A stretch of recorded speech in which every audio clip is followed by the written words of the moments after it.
Modelo Restrepo. El doctor Carlos Andrés es profesor asociado de la Facultad de Medicina de la Universidad Pontificia Bolivariana, médico infectólogo de la Clínica Universidad Bolivariana y Hospital San Vicente de Paúl, Río Negro.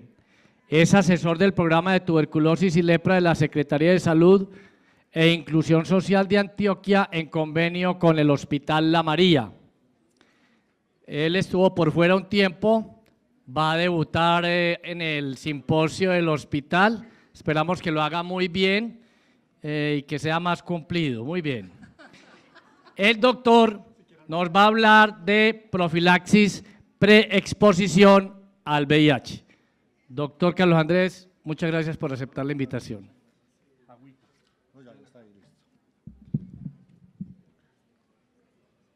Ya para empezar la... ¿Qué? Bueno, vamos... no me había querido invitar nunca al Congreso de la María. No me había querido dar invitación. Vamos a hablar de profilaxis preexposición para la prevención del VIH, algo que debe entrar a Colombia el año entrante, aunque ya algunos pacientes lo han estado pidiendo. Este listado pues no es para decir que me toca hacer muchas cosas, sino porque hay unas cosas importantes de conflicto de interés. Me ha pedido específicamente Sura que haga una asesoría precisamente en este tema, entonces es importante que lo tengan presente a lo largo de la charla. ¿Por qué PrEP? ¿Cuál es la idea de la PrEP o por qué surge la necesidad de la PrEP y por qué coge ahora tanto énfasis? Todo está marcado como en las nuevas estrategias de prevención de VIH y básicamente es un poquito orientándose a la incapacidad de la estrategia 90-90-90 de que se logre realmente lograr una disminución efectiva o significativa de los casos de VIH. La estrategia 90-90-90, para los que no lo conocen, está basada en que el 90% de las personas que viven con VIH conozcan su diagnóstico, el 90% de las personas que conocen el diagnóstico reciban tratamiento antirretroviral y el 90% que reciben tratamiento antirretroviral estén indetectables. Otra de las estrategias importantes es cero infecciones nuevas en niños. La Organización de las Naciones Unidas, la rama pues encargada del VIH, había basado sus esperanzas en lograr el control de la epidemia en el tema de la estrategia 90-90-90 y la cero infección en niños, básicamente enfocado al tema del diagnóstico temprano y el tratamiento antirretroviral como prevención. Sin embargo, eso tiene limitaciones. Para que eso sea efectivo, se ha estimado que el 90% de los hombres que tienen sexo con hombres deben ser tratados en el primer año de infección para lograr el control. Y en el Reino Unido, por ejemplo, solo el 20% de los pacientes logran acceder a diagnóstico y tratamiento dentro de ese año, obviamente por el tema de limitar la transmisión del VIH. Y eso básicamente, pues entonces, tiene sus limitaciones. No sea en las ciudades en las que se han logrado los indicadores de la estrategia 90-90-90, tampoco se ha logrado la meta esperada en el número de casos nuevos de VIH. Y los países, además, han sido incapaces de alcanzar esas metas. Por ejemplo, en Colombia, en un comunicado, una conferencia de prensa dada el año pasado, las estadísticas dicen que el 67% conoce el diagnóstico, el 54% recibe tratamiento antirretroviral y el 47% tiene carga viral indetectable. Esto es distinto a lo que habla la cuenta de alto costo y esto está incluyendo todos los pacientes que tienen diagnóstico de VIH y no solo aquellos que están ligados a los programas a las clínicas o a los programas de VIH. Entonces, en general, los países tienen limitaciones para alcanzar esas metas, no lo han logrado, y los países y las ciudades, porque básicamente los estudios están hechos en ciudades que las lograron, no han encontrado el número esperado en la reducción de nuevos casos, de casos incidentes. Entonces, se han planteado unas nuevas aproximaciones, que muchas no son tan nuevas, y realmente la PrEP tampoco es tan nueva. La circuncisión, la profilaxis post-exposición, que ya saben pues que tenemos una guía nueva, y la profilaxis pre-exposición, que en Colombia no está. Estas estrategias priorizadas en las poblaciones de alto riesgo, hombres que tienen sexo con hombres y mujeres transexuales, usuarios de drogas intravenosas, personas en cárceles y trabajadores o trabajadoras sexuales.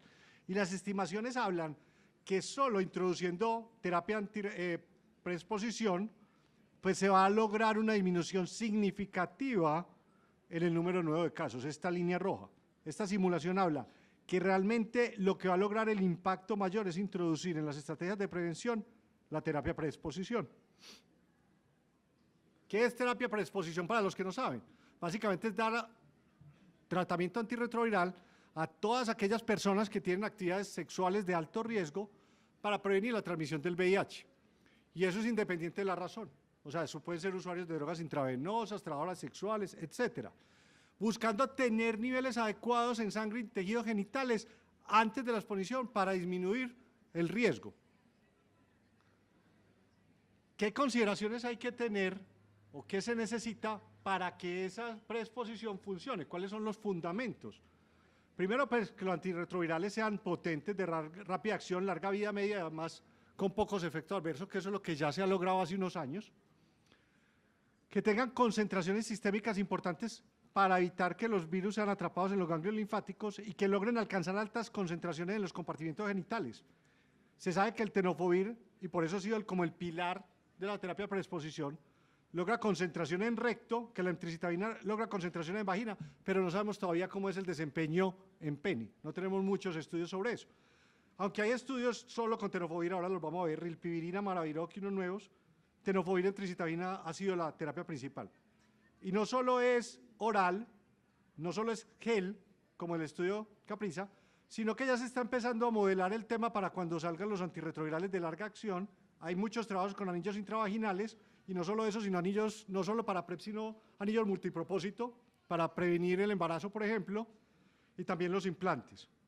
Y hay además diferentes estrategias para aplicarlos, a diario, a demanda o por tiempo de uso. Ahorita miramos un poquito eso.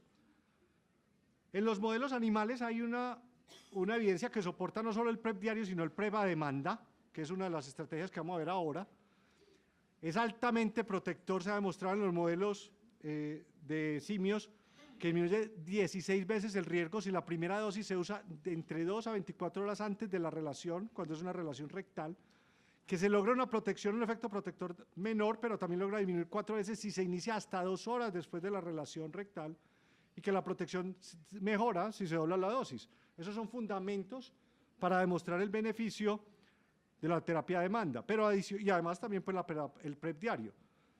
Pero sobre todo el PrEP diario, se ha visto que si no se logran las concentraciones, si no se administran dosis diarias, no se logra prevenir el 100% de las infecciones dentro del tracto genital femenino. Entonces, pareciera ser que basado en los modelos animales, en mujeres, para que sea totalmente protector, sí se necesita el PrEP diario, a diferencia de hombres que tienen sexo con hombres, que pudiera ser también benéfico el tratamiento de demanda. Estos estudios, sobre todo los de PrEP a demanda, es lo que soportan los trabajos que salieron hace 3 años de no dar diariamente el PrEP, o los estudios que salieron de no darlo diario, sino por el periodo de tiempo en el que se va a exponer, que lo vamos a ver más adelante.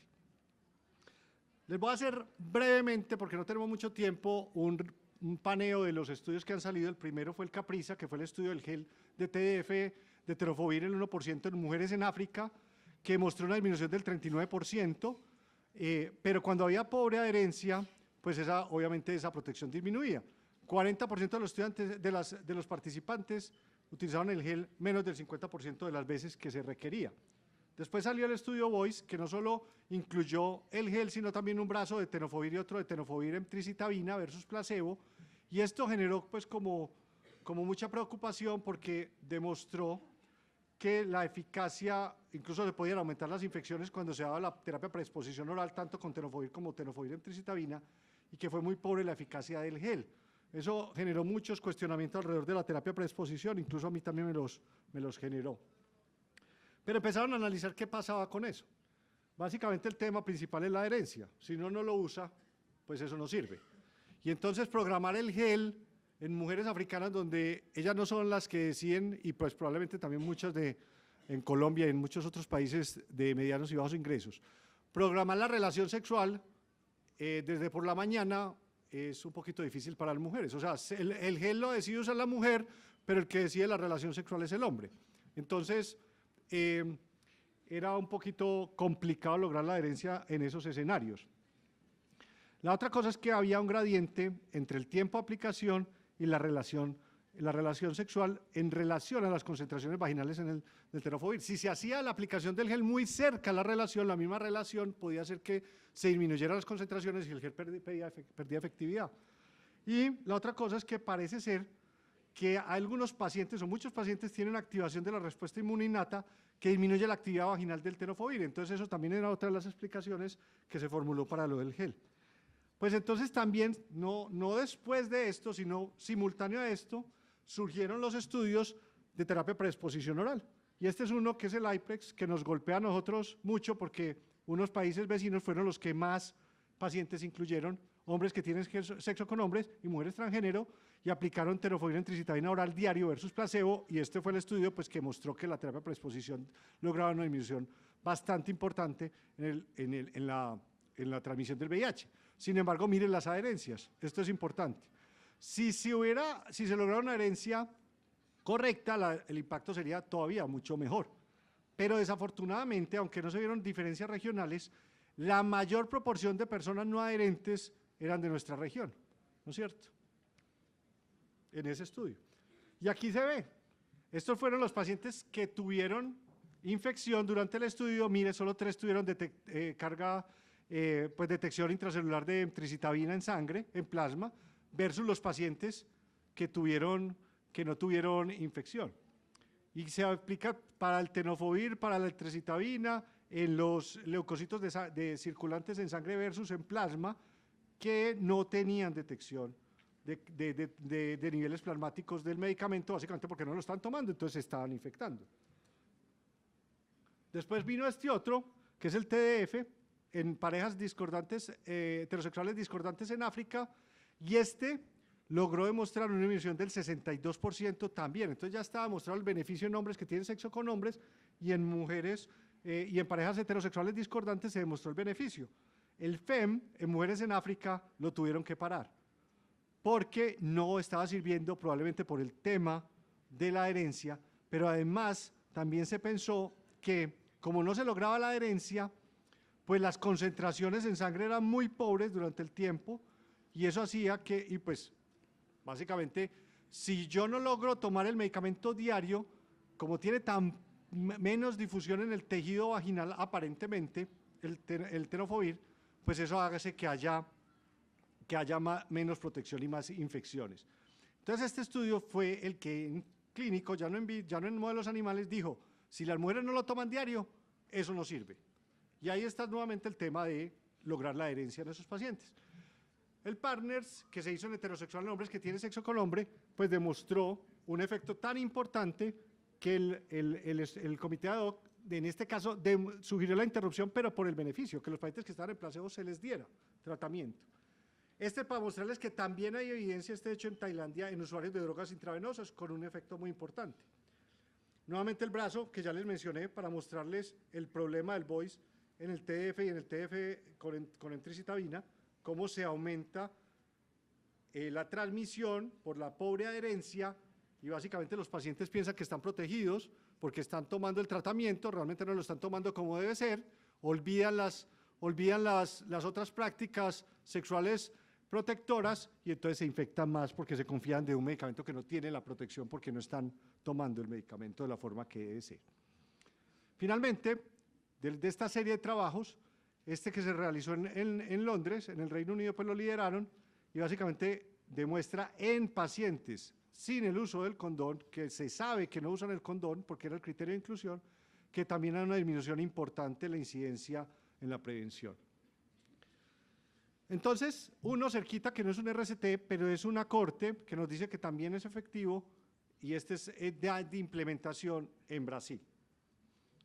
El metaanálisis nos dice que es protector en todos los escenarios en los que se usan mujeres, hombres, excepto cuando la adherencia es muy baja. Eso pues no se necesita ser uno muy sabio para sospecharlo. Y aquí está el efecto protector sobre el riesgo relativo, cómo se disminuye el riesgo, cómo ejerce un efecto protector el uso de la PrEP oral diaria. Y está comparando los estudios de gel versus los estudios orales, y nos muestra que realmente, excepto el Capriza, los estudios que se han hecho con gel no han sido muy protectores, básicamente por el tema de las dificultades para anticipar la relación. y la mayoría de los trabajos de PrEP oral han demostrado beneficio versus los dos brazos del VOICE y el FEM. ¿Sí se está oyendo bien o? No, perfecto. Y ahora salió uno recién salito, fresquito, que ya es la implementación a nivel comunitario, y este lo hicieron en Australia. Es una corte de pacientes que básicamente demostró que si usted usa, incluyeron 3,000 y pico hombres que tienen sexo con hombres, que Nueva Gales del Sur es el estado de Sydney, le dieron tenofovir en tricitabina oral por un año a esos 3,000 y pico personas, ahora les muestro las gráficas, y demostró una disminución del riesgo relativo de infección del 25% en toda la población, independiente si estaban o no estaban tomando tratamiento. El número de infecciones anuales cayó de 295 a 221, o sea, están demostrando que el beneficio se puede transferir, porque hay menos infecciones, se puede transferir a aquellos que no están recibiendo tratamiento. Disminuyeron, sobre todo en hombres que tienen sexo con hombres, y en los grupos poblacionales mayores de 24 años, pero aquí es donde empezó el reclutamiento, y mire cómo de esta línea cayeron acá cuando terminó el reporte, la corte. Entonces, y eso pues creo que salió en las noticias y todo, que la PrEP ya iba a eliminar el VIH, puede que sí. Allá que son capaces de implementarlo, quién sabe si nosotros aquí somos capaces de hacerlo. Los australianos llevan muchísimo tiempo haciendo estudios de cómo implementar la PrEP. Pero el problema es adherencia. Entonces la adherencia está directamente relacionado, hay casi que una relación lineal. Ahora les muestro una gráfica entre qué tanto se adhieren las personas y qué tanto se disminuye la incidencia. Cuando la adherencia es alta, mayor del 70%, la tasa de eventos cae de forma significativa, pero cuando es baja, antes por el contrario aumenta. Y lo que es peor es que y por eso a veces los estudios son incoherentes en lo que reportan, como por ejemplo 75% con una adherencia del 81, Bangkok disminución de la adherencia 49 con una adherencia 84, que son como discordantes, y el problema es que una cosa es lo que dicen los pacientes, ellos dicen yo me la estoy tomando, y otra cosa es lo que le miden en sangre niveles plasmáticos. Y entonces ahí pues hay un deseo del paciente de quedar bien y decirle al médico que lo está tomando y resulta que no lo está tomando, y antes por el contrario se confía, deja de tener prácticas seguras de riesgo y se pueden incluso aumentar las infecciones, como se demostró en los estudios, en algunos de los estudios. Entonces surge la pregunta de si se puede utilizar el PrEP a demanda, un estudio hecho por los franceses, y en Canadá también participaron, de dar 2 tabletas, 2 a 24 horas antes, una tableta 24 horas después y 48 horas después de la primera dosis versus un placebo, y demostró una eficacia del 96%. El problema es que eso está un poquito más enredado, o sea, es más fácil, pero está muy enredado. Y como en estos días alguien nos decía, es que ¿sabe qué? Es que uno no sabe, en hombres que tienen sexo con hombres, uno no sabe cuándo es que va a tener la relación, uno se va de farra y uno no sabe si ese día va a ser o no va a ser, o puede que sea el día que uno no se va de farra y está tan de buenas que es el día que cae la relación. Más o menos eso era lo que conversábamos tomándonos un tinto. Y entonces este problemita de tenerse que tomar la dosis antes hace que sea muy complicado el tema del PrEP a demanda. Entonces surge otra opción, que es un PrEP periódico, ¿no es cierto? Yo me tomo una tableta 2 veces por semana y si tengo relación me tomo otra tableta. El problema es que en este trabajo también recientemente publicado, que es este de mujeres, el único que logró tener una protección adecuada de las relaciones, de todos los eventos de relación, pues de relaciones sexuales que tuvieron los pacientes, fue la diaria. El resto no lograron coberturas adecuadas de las relaciones sexuales. Entonces esto está planteando preguntas de cómo es que debemos implementarlo, y lo que pasa es todo este escenario, cómo lograr la adherencia, ¿no es cierto? Hay muchísimas razones. Sabemos que lo que se ha comparado es que entre el PrEP diario y el PrEP a demanda realmente no hay mucha diferencia en la adherencia, pero todas estas razones se han reportado en la literatura: el costo cuando lo tienen que comprar, que hay falta de soporte, que se piensa que no sirve, que yo no me infecto, yo no tengo riesgo, que ese es uno muy frecuente, que no saben que existe el PrEP, que yo creo que aquí es bastante grande en Colombia, preocupación sobre los efectos adversos, sobre todo antes de empezarlo o durante el tratamiento cuando ya los empiezan a experimentar. Estoy muy ocupado, se me acabó, tengo relaciones, que también es supremamente frecuente bajo efectos de drogas o alcohol, Se me olvida, pues que si se nos olvida los que tienen infección por VIH, tenemos adherencias a veces tan pobres ahora en los que no tienen el estrés aquí de tener la espada de Damocles colgando sobre el cuello, que están de viaje y no lo tienen, que también es una cosa muy frecuente, pero además muy importante, el tema del estigma. Y eso hay que pensarlo muy bien a la hora de implementarlo en Colombia.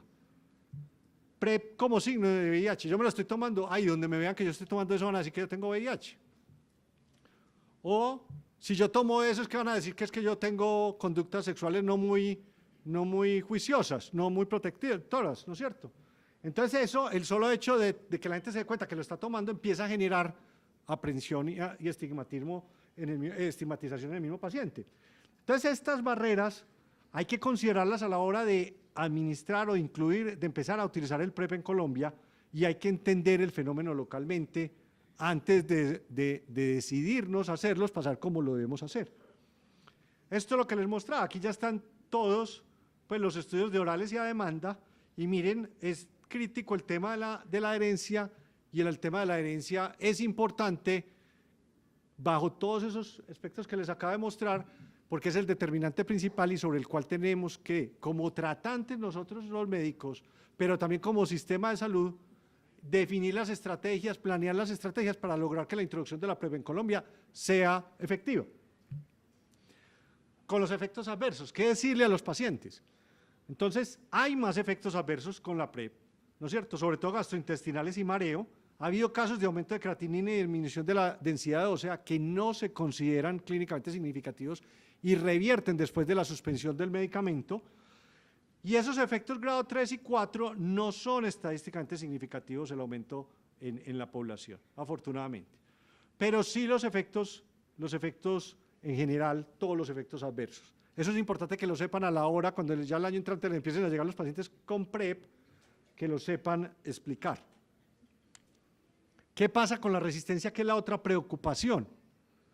En general, los estudios han demostrado que la probabilidad de resistencia es muy baja. En realidad, en el estudio PROUD no se supo muy bien porque estos dos casos aparecieron en el primer mes de uso, cuando ya los pacientes estaban expuestos. Entonces, no se sabe si el paciente los traía o por alguna razón le pegaron la infección con una cepa resistente o si los desarrolló durante ese primer mes de tratamiento. Pero en estos otros trabajos sí fueron resistencias demostradas, pero es realmente muy bajo el riesgo de resistencia. ¿Y qué es compensación del riesgo y las nuevas enfermedades de transmisión sexual? Es eso, si yo estoy tomando PrEP y me siento protegido, entonces yo me olvido del condón, de no tener relaciones bajo efecto de drogas o el alcohol, etcétera, etcétera. Y la gran pregunta de un montón de estudios es si hay compensación del riesgo o no. Parece ser que no lo hay en general, pero esto es pues por entrevistas a los pacientes, que no hay aumento de las relaciones sin condón, pero sí, pues estadísticamente no se ha demostrado, pero sí se ha demostrado que los pacientes que tenían sexo anal receptivo sin condón previamente ya aumentan el número de relaciones de compañeros distintos sin condón. O sea, aumenta el número de relaciones sin condón en pacientes que tienen más de 10 compañeros sexuales por año. Que aumentó el riesgo sin condón en los pacientes que tenían una pareja VIH positiva o que no se sabía el estatus del paciente. Y nunca, también aumentó el hecho de utilizar, que si se está utilizando, que no usar el condón durante el sexo anal cuando se es receptivo.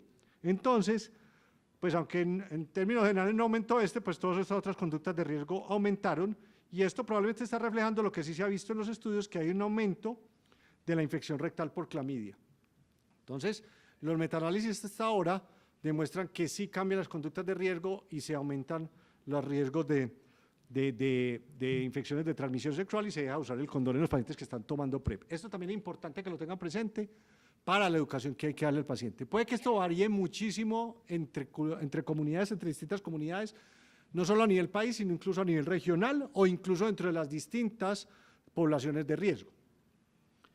Ya para terminar, que la costo-efectividad en Colombia, esta es una simulación que hicimos, es un modelo que es conservador. La costo-efectividad, hay muchos factores que influyen. El costo del tenofovir, por ejemplo, en tricitabina es uno que es muy importante, ni se sueñen, pueden meterlo con Truvada. No podía decir que era Truvada, bueno, porque es muy costoso y no sale, Pero los determinantes principales son la incidencia del VIH y la cobertura de tratamiento antirretroviral. Y hay un problema ahí fundamental. Nosotros en Colombia no sabemos cuál es la incidencia de VIH en las poblaciones de riesgo. No lo tenemos estudiado. De los estimativos que hicimos con unos datos del Instituto Nacional de Salud y unos estudios que han hecho sobre los hombres que tienen sexo con hombres, la incidencia en Colombia de VIH para la población hombre que tiene sexo con hombre sería el 1% por año. Y lo que ha recomendado la OMS es que se utilice para poblaciones que tienen más de 3% por 100 pacientes año. Entonces, hay que entender primero cuál es realmente nuestra incidencia en cada una de las poblaciones de riesgo para poder seleccionar la de mayor riesgo y que tenga más impacto la terapia. Pero también la cobertura antirretroviral, y eso se ha demostrado en muchas partes. Y esa es una pregunta muy importante. Y es, si yo mejoro mi cobertura antirretroviral, la terapia la profilaxis preexposición pierde costo efectividad, se hace menos costo efectiva. Y aquí lo ven, si yo tengo una incidencia muy bajita, con esta línea azul, estos son los puntos de corte que uno toma para decidir si una terapia es costo efectiva o no, hay varios. Para Colombia, la que ha decidido como país esta línea roja, todo lo que esté de aquí para abajo se considera costo efectivo para el país y lo que esté de aquí para arriba no lo es. El modelo es conservador, o sea, si uno utiliza otros modelos, probablemente esta línea se vayan más para abajo. Pero si usted tiene una incidencia muy baja, al mejorar el tratamiento antirretroviral que lo ven aquí en el eje X, 3 minutos. En el eje X, mire cómo se dispara la costo efectiva, o sea, ya deja de ser costo efectivo la intervención a esas incidencias. Y a una cobertura antirretroviral del 90%, incluso con las incidencias más altas que se estimaron, basado en esa proyección que se hizo con los datos del Instituto Nacional de Salud, que no están publicados, nos tocó pedirlos, solo las incidencias más altas serían costo efectivas. Eso no es decir no implementemos la PrEP probablemente va a haber que implementarla, eso es venga, conozcamos qué es lo que pasa con nuestras poblaciones, cuáles son nuestras incidencias para que escojamos la población de más alto riesgo. Esto es en hombres que tienen sexo con hombres. Y esto es la decisión, es costo efectivo, aquí solamente la probabilidad que sea solo costo efectivo sería el 90% si utilizamos los umbrales más altos de costo efectividad, o sea, o tomemos la decisión y subamos los umbrales de costo efectividad, subámoslos y no digamos que es 3.900 y pico, que es lo que tenemos ahora definido como costo efectividad. Las simulaciones dicen que si bajo el contexto actual de incidencia y bajo los umbrales actuales, ninguna intervención sería costo efectiva bajo este modelo si no cambiamos el umbral o si las incidencias no las medimos bien y no utilizamos poblaciones que tengan mucho más riesgo. Esta es la recomendación de la OMS para introducción de la PrEP. Y a mí, pues aquí sí voy a hacer la declaración y yo me mantengo agarrado a todas horas. Tenemos que dejar de copiar lo que diga la PrEP sin entender nuestros problemas y sin estudiarlos. Tenemos que hacer investigación propia, tenemos que saber qué pacientes, cuánto es nuestra incidencia, quién lo quiere usar, cómo lo quiere usar. No simplemente porque OMS dice sí, listo, vamos a implementarlo, pero ¿en quiénes? ¿Cómo? Y esas son las preguntas que están aquí planteadas. La vamos a dar como, bueno, estos son los servicios de PrEP que se los voy a saltar pues porque esto es lo que debe tener un programa de PrEP, otras estrategias de prevención, involucrar a las comunidades y el ambiente, un ambiente propicio, entrenar al personal de salud, garantizar el acceso a las pruebas diagnósticas, que es fundamental que el paciente no tenga infección, vigilar la función renal, descartar infección por hepatitis B y estimular la adherencia. Entonces las preguntas es, ¿cómo lo vamos a implementar? Y es que eso nos va a llegar a nosotros acá y nos van a soltar los pacientes y nosotros ni siquiera ya estamos entrenados, no estamos entrenados. Vamos a mejorar la cobertura antirretroviral o introducir PrEP. Las guías en este país ni siquiera tienen cobertura del 100% para terapia antirretroviral. ¿En qué poblaciones de alta incidencia? ¿Cuáles son nuestras poblaciones de mayor incidencia? ¿Quiénes la van a usar? ¿Cómo lograr que llegue a las personas que lo quieren usar? ¿Qué modalidad de PrEP vamos a introducir? ¿Gel, oral? ¿O qué vamos a pensar en las opciones futuras? ¿Qué tipo de PrEP les vamos a dar? ¿Les vamos a dar a demanda por tiempo o le vamos a dar diario? ¿O le vamos a dar de todas? El que quiera usar el paciente, el que mejor se pueda adherir. Un montón de preguntas. Pero el año entrante viene la PrEP. Entonces, ya más o menos tienen idea. ¿Cuánto me pasé? Muchas gracias.